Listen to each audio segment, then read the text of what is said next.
You know, for the last half-century or so, our entire digital world, everything we do online, has been built on just one material. But that foundation, it's starting to show some serious cracks under the weight of what we're trying to build next. So what happens when we finally hit that wall? Let's get into it. Think about it. The smartphone in your pocket, the most powerful supercomputers on the planet, it's all running on tiny little chips carved out of silicon. It's been the absolute bedrock of the digital revolution, and for decades, it's let us shrink components down to unimaginable sizes, packing more and more power into our lives. It has been an absolutely remarkable run for sure. And that's really the core of the issue, right? We are hitting a wall. That famous idea, Moore's Law, the one that basically predicted chips would get twice as powerful every couple of years, well, it's running out of gas. Silicon is being pushed to its absolute physical limits, and the insane demands of things like AI and big data are pushing it right over the edge. So what exactly is this silicon wall we keep talking about? Well, it's not just one single problem. It's more like a whole collection of physical limits that are all converging at once, forcing us to find a completely new way to think about computing. Okay, so let's break it down. First, we're trying to build transistors that are just a few atoms wide. You really can't get any smaller than that. Then you have the problem of heat. As all those electrons squeeze through tiny copper wires, they generate a ton of heat and resistance, which just wastes energy. And the power needed for modern AI? It's already becoming astronomical. All of this just creates a massive data traffic jam, a bottleneck that silicon, by its very nature, just can't solve.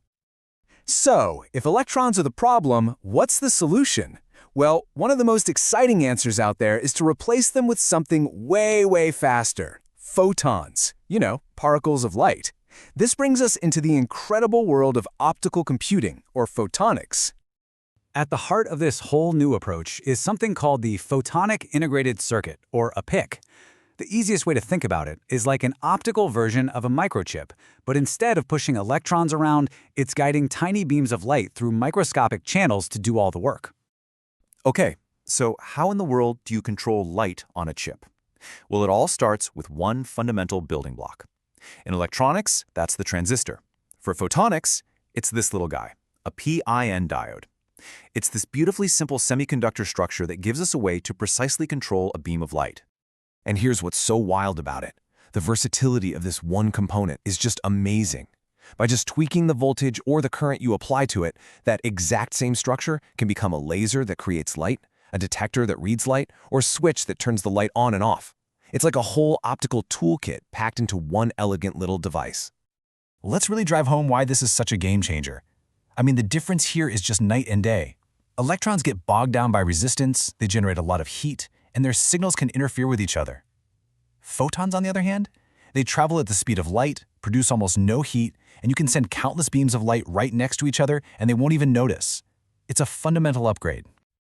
But to build these amazing photonic circuits, you need special materials that can manipulate light with incredible precision and efficiency. And that's where this new, totally revolutionary class of materials comes into play. We're talking about 2D materials. And when we say 2D, we mean it literally. These are sheets that are just a single layer of atoms thick. There's a whole family of them, from insulators to semiconductors, and each one has its own unique atomic structure that gives it a special optical personality. This means scientists can literally pick and choose the perfect material for a specific job, whether that's tweaking a laser or detecting a single photon. The most famous one, of course, is graphene, and there's a good reason for that. Just look at these properties. It honestly sounds like something straight out of science fiction. Stronger than steel, tougher than diamond, super flexible. But it is very real, and it just happens to be an almost perfect candidate for building these next-gen photonic devices. So graphene's optical superpower really comes from its physical structure. You can see its famous honeycomb lattice of carbon atoms on the left.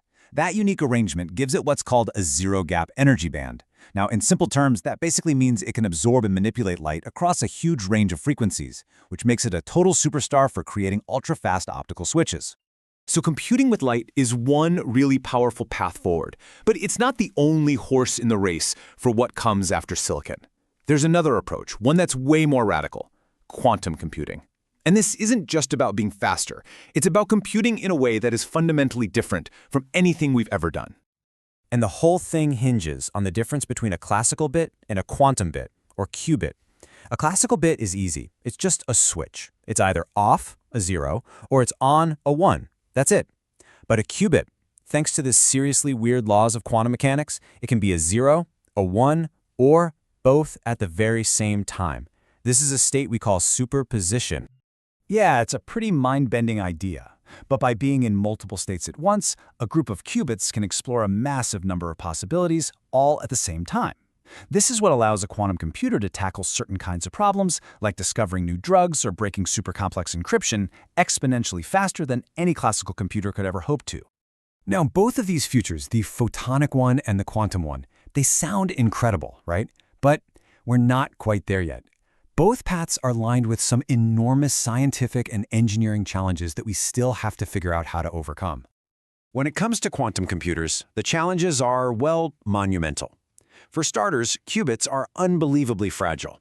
They have to be kept near absolute zero, which is colder than deep space. The slightest vibration or bit of stray heat can just instantly destroy their quantum state. That's a problem called decoherence. And on top of all that, building these things requires really exotic and rare materials. Now, optical computing has its own set of hurdles, but they're a little different. They're more practical and economic. These new materials are expensive, and shrinking optical components down is still really tough. But maybe the biggest challenge is figuring out how to integrate all this new tech into the massive multi-billion-dollar factories that are already perfectly set up to work with silicon. That's a huge industrial shift. But even with all those hurdles, the industry is placing some really big bets. The market for these optical processors is expected to hit $3 billion in about a decade.